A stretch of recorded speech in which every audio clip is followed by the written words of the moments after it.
Azure fundamentals AZ 900 के इस video में आपका फिर से स्वागत है। अब हम देखने वाले हैं एजूर डेटाबेसेस। डेटाबेस क्रिएट करने के लिए मुझे क्लिक करना पड़ेगा क्रिएट ए रिसोर्स एंड यहाँ पे डेटाबेस मुझे सेलेक्ट करना है कैटेगरीज में। तो यहाँ पे आप देखोगे कि डिफरेंट काइंड ऑफ डेटाबेसेस है। इनमें कुछ रिलेशनल डेटाबेस है। रिलेशनल मीन्स एक स्ट्रक्चर डेटा जो कि टेबल्स में होता है, वो टेबल्स में रिलेशंस होते हैं, just like MS SQL, MySQL। और कुछ डेटाबेस हमारे पास नॉन रिलेशनल भी होते हैं, जैसे कि लाइक MongoDB। एंड कुछ डेटाबेस ऐसे भी होते हैं जो कि इन मेमोरी होते हैं, जस्ट लाइक अजूर केस। तो यहाँ पे हमारे पास डिफरेंट वैरायटी ऑफ डेटाबेस है। यदि आपको जो भी सर्च करना है, जस्ट लाइक मुझे चाहिए MySQL सर्च करोगे तो हमारे पास डिफरेंट ऑप्शंस आते हैं। तो different kind of database Azure provide करता है। यदि अभी मुझे MS SQL का डेटाबेस चाहिए तो उसको किस तरह से क्रिएट करना है और उसको किस तरह से हम एक्सेस कर सकते हैं, ये हम देखने वाले हैं। इसके लिए मुझे जाना पड़ेगा एजूर SQL में। यहाँ भी मैं देख सकता हूँ कि एजूर डेटाबेस है, लेकिन SQL database is the part of Azure SQL। मैं यहाँ से आपको दिखा देता हूँ। एजूर SQL में जाओगे आप तो यहाँ पे SQL डेटाबेस आपको मिल जाता है। तो एजूर SQL क्या है? एजूर SQL एक family of the SQL related services. SQL related services क्या क्या है? SQL डेटाबेसेस है, SQL मैनेज इंस्टेंस है, SQL वर्चुअल मशीन है। तो एजूर SQL एक सर्विस नहीं है, बल्कि एक फैमिली है एक डिफरेंट SQL सर्विसेज का। सबसे पहले हम देखते हैं SQL डेटाबेस।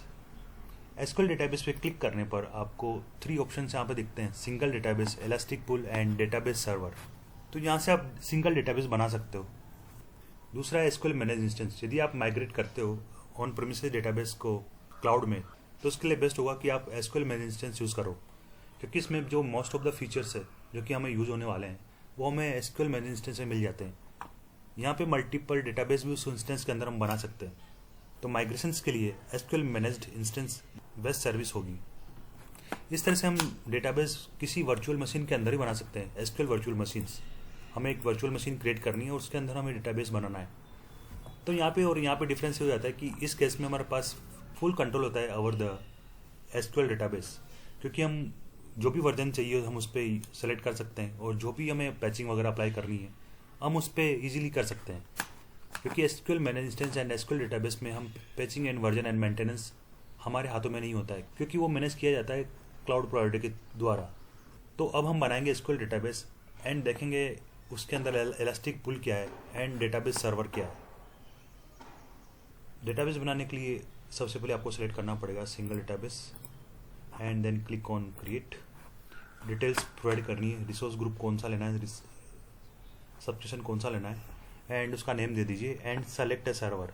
अभी सर्वर हमारे पास नहीं है। सर्वर कौन सा है? SQL सर्वर होगा। तो आप क्रिएट न्यू पे क्लिक कर दीजिए। तो उसके बाद हमें मिलता है क्रिएट SQL डेटाबेस सर्वर, क्योंकि वो डेटाबेस किसी SQL डेटाबेस सर्वर पर ही होगा। तो सर्वर का नाम दे दीजिए, कैसे सर्वर DB मैंने नाम दे दिया है एंड कहाँ पे हमें बनाना है वो लोकेशन मैंने सेलेक्ट कर लिया है। और साथ में हम सेलेक्ट करेंगे यूज SQL डेटाबेस ऑथेंटिकेशन। मैं चाहता हूँ उस डेटाबेस को मैं पब्लिकली बाहर से एक्सेस करूँ। तो server admin login and password and confirm password आपको देना है, देन क्लिक ओके। तो यहाँ पे हमें सर्वर मिल गया है। अभी हमें कौन सा एनवायरनमेंट बनाना है वो हम सेलेक्ट कर सकते हैं। अभी हमें सेलेक्ट करना है सर्विस एंड कंप्यूट टियर। तो कंप्यूट टियर में हमारे पास होगा सर्वरलेस, जो कि डिफ़ॉल्ट सेलेक्टेड है। हम प्रोविजन भी कर सकते हैं। दोनों केस में कंप्यूट कॉस्ट हमारी चेंज होती है। एंड हार्डवेयर कॉन्फ़िगरेशन में 80 वीक और up to 240 GB memory hardware ये है। तो SQL हार्डवेयर कॉन्फ़िगरेशन हमारे पास है, जिसमें कि 80 वीक और एंड 24 MX मेमोरी है। इसको हम चेंज कर सकते हैं। नेटवर्किंग में देखना है कि नेटवर्किंग में हमें चाहिए पब्लिक एंड पॉइंट्स। तो पब्लिक एंड पॉइंट पर क्लिक करने पर हमारे पास फायरवॉल रूल भी है। यदि मुझे एक्सेस करना है बाहर से तो मैं इसको सेलेक्ट करता हूँ यस पे। Allow Azure services and resources to access the server, तो मैं यस पे क्लिक करता हूँ। तो यहाँ पे इलास्टिक पूल है। इलास्टिक पूल क्या होता है? एक्चुअली ये होता है cost effective solution. Cost effective means आप यदि मल्टीपल डेटाबेस क्रिएट करना चाहते हो तो आप चाहोगे कि सबका कॉन्फ़िगरेशन एक ही सर्वर पे हो, सेम रिसोर्सेज को यूज़ करें। और उसको यदि मैं मैनेज करना चाहूँ मल्टीपल सर्वर को, उसी इलास्टिक पुल के थ्रू मैं उन सर्वर्स के कॉन्फ़िगरेशन को मैनेज कर सकूँ, तो सिंगल डेटाबेस के लिए जो भी रिसोर्स यूज हो रहे हैं वो मल्टीपल रिसोर्स के लिए यूज हो सकते हैं। तो ये हो जाता है हमारा cost effective solution for managing and scaling multiple databases. तो इसको क्रिएट करने के लिए आपको क्लिक करना है क्रिएट न्यू पे आप नाम देना है आपको, इलास्टिक कैसे मैंने दे दिया है एंड ओके। तो ये आपका एक इलास्टिक पुल रेडी हो जाता है। इसके बाद हमें रिव्यू एंड क्रिएट पे क्लिक करना है और डेटाबेस को क्रिएट कर देना है। तो नोटिफिकेशन हमें मिलता है एंड ये हमारा डेटाबेस रेडी हो चुका है, जो कि एक इलास्टिक पुल पे है एंड एक सिंगल एसक्यूएल सर्वर है।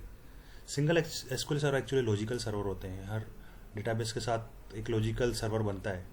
उसी सेम लॉजिकल सर्वर को हम यूज़ कर सकते हैं मल्टीपल डेटाबेसेस के लिए।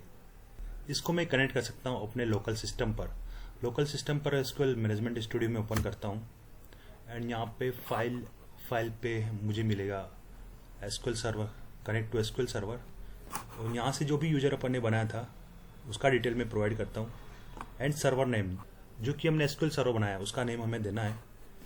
ये नेम हमें यहाँ पे मिलता है जो हमने इलास्टिक सर्वर बनाया है, तो ये सर्वर नेम है, सर्वर नेम कैसे सर्वर db.database.windows.net।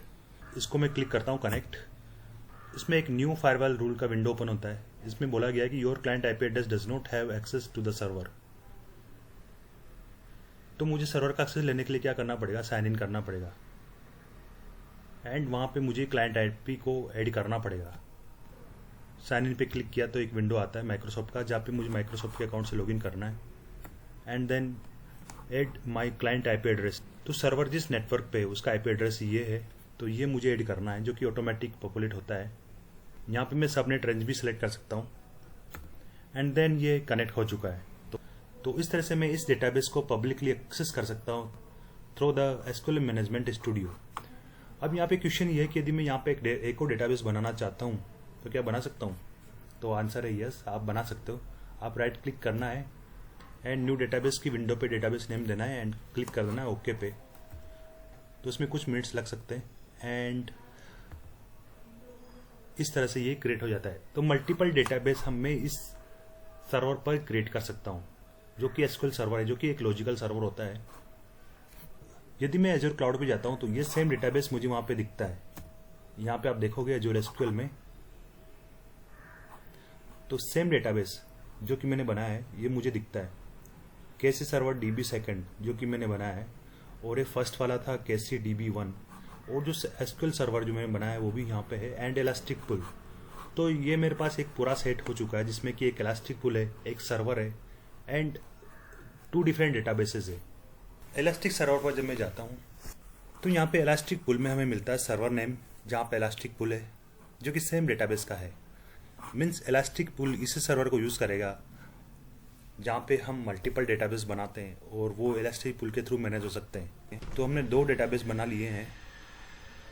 अब मैं चाहता हूँ कि इलास्टिक पुल को मैं कॉन्फ़िगर करूँ, तो मुझे कॉन्फ़िगर पे क्लिक करना पड़ेगा एंड यहाँ पे आप देखोगे तो मुझे 3 ऑप्शंस मिलते हैं। पुल सेटिंग जो कि मैं कॉन्फ़िगर कर सकता हूँ, डेटाबेस जहाँ से मैं डेटाबेस को ऐड कर सकता हूँ एंड पर डेटाबेस सेटिंग्स। तो यदि मुझे इस इलास्टिक पुल में उस डेटाबेस को अपेंड करना है तो मुझे क्लिक करना है कॉन्फ़िगर पे। तो मुझे भी डेटाबेस पे क्लिक करना है। डेटाबेसेस पे मुझे क्लिक करने के बाद जो भी लिस्टेड डेटाबेसेस है वो मुझे दिखा देते हैं। तो जो भी क्रिएटेड डेटाबेस को मुझे ऐड करना है तो मुझे क्लिक करना पड़ेगा ऐड डेटाबेसेस पे। तो यहाँ से जो भी क्रिएटेड डेटाबेस है उस सर्वर पे, उस पर्टिकुलर सर्वर पे, तो यहाँ पे हमें दिखा देते हैं। तो यहाँ से मैं उस डेटाबेस को सिलेक्ट कर सकता हूँ एंड अप्लाई करूँगा। तो एक प्रोसेसिंग शुरू होती है एंड यहाँ पे एक तरह से एक कन्फर्मेशन है कि ये डेटाबेस हम ऐड कर रहे हैं। यहाँ पे मुझे सेव पे क्लिक करना है। तो जब मैं सेव पे क्लिक करता हूँ तो प्रोसेस स्टार्ट होता है, डिप्लॉयमेंट प्रोसेस, एंड देन दूसरा डेटाबेस भी यहाँ पे ऐड हो जाता है। अब मैं चाहता हूँ कि इलास्टिक पुल के थ्रू एक डेटाबेस क्रिएट करूँ, तो मुझे क्या करना पड़ेगा? इसके लिए मुझे ओवरव्यू पे आना पड़ेगा एंड यहाँ पे मुझे क्रिएट डेटाबेस पे क्लिक करना है। ये क्रिएट डेटाबेस की विंडो आती है, क्रिएट एसक्यूएल डेटाबेस। मुझे नेम देना है कैसी सर्वर DB3, थर्ड डेटाबेस में क्रिएट कर रहा हूँ। सर्वर हमारा डिसेबल्ड है क्योंकि सेम डेटाबेस यूज़ करने वाला है ये। And want to use SQL elastic pool, ये भी डिसेबल्ड है क्योंकि डेफिनेटली हम इसे इलास्टिक पुल के अंदर कर रहे हैं। एंड यहाँ पे मैं लेकिन चेंज कर सकता हूँ, डेवलपमेंट चाहिए, आप प्रोडक्शन चाहिए, एंड रिव्यू एंड क्रिएट पे क्लिक करता हूँ। Deployment is in progress, your deployment is complete. And यहाँ से जब मैं वापस इलास्टिक पुल पे जाता हूँ तो ये मुझे 3 डेटाबेस हमें मिलते हैं। तो इस तरह से हम मल्टीपल डेटाबेस क्रिएट कर सकते हैं। यदि मैं चाहता हूँ किसी डेटाबेस को रिमूव करना तो रिमूव भी कर सकता हूँ, जस्ट लाइक सेलेक्ट डेटाबेस, जैसे कि third one, and click on remove from pool and click on save. तो इस तरह से हम डेटाबेस को ऐड एंड रिमूव कर सकते हैं। यहाँ पे कॉन्फ़िगर जब हम करते हैं तो मुझे जो सेटिंग दिखाई देती है वो है पुल सेटिंग्स। यहाँ से मल्टीपल डेटाबेस को मैनेज कर सकते हैं। यदि मैं चाहता हूँ कि फ्यूचर में कंप्यूट ईयर चेंज होना चाहिए क्योंकि यूटिलाइजेशन इतना ज़्यादा नहीं है या यूटिलाइजेशन बहुत ज़्यादा है, तो मुझे सर्विस टीयर चेंज करना है, तो यहाँ से मैं सर्विस टीयर चेंज कर सकता हूँ। उसका प्राइस वेरी करेगा। पुल सेटिंग में इस तरह से मैं सर्विस टीयर को चेंज कर सकता हूँ। इसके अलावा यदि मुझे फ्यूचर में परफॉर्मेंस और अच्छा चाहिए तो मैं DTU के चेंज कर सकता हूँ, डेटा मैक्स साइज को मैं चेंज कर सकता हूँ, कंप्यूटर हार्डवेयर में चेंज कर सकता हूँ। इलास्टिक पुल के यदि मैं मेंटेनेंस पे क्लिक करता हूँ तो यहाँ पे मुझे मेंटेनेंस विंडो मिलती है। डिफ़ॉल्ट टाइम है वो है 5 PM to 8 PM, मीन्स शाम को 5 से 8 बजे तक। इसके अलावा हमारे पास ऑप्शन है Monday to Thursday 10 PM to 6 AM, means night के 10 बजे से सुबह के 6 बजे तक। इसके अलावा मेरे पास ऑप्शन है कि यदि मैं चाहता हूँ कि वीकेंड पे ही ये मेंटेनेंस हो तो 10 से 6 बजे तक का टाइम मैं यहाँ से सेलेक्ट कर सकता हूँ, जो कि फ्राइडे टू संडे है। कॉन्फ़िगर में मेरे पास एक और ऑप्शन था पर डेटाबेस सेटिंग्स। यहाँ से मैं पर डेटाबेस सेटिंग्स को चेंज कर सकता हूँ। जो मिनिमम था 0.5 कोर प्रोसेस से 2 V कोर प्रोसेस, तो इसको मैं चेंज करके सेव कर सकता हूँ। तो इस तरह से इलास्टिक पुल हमारे लिए एक कॉस्ट इफेक्टिव सॉल्यूशन है। तो इस प्रैक्टिकल को आप करके देखिए। इसके बाद ऑल रिसोर्सेज में जाना और जितने भी रिसोर्सेज सबको सेलेक्ट करना एंड उसको आप डिलीट कर सकते हो, ताकि आपका यूजेज ना हो और आपका एक्स्ट्रा बिल ना बने। तो धन्यवाद आपका इस वीडियो को देखने के लिए।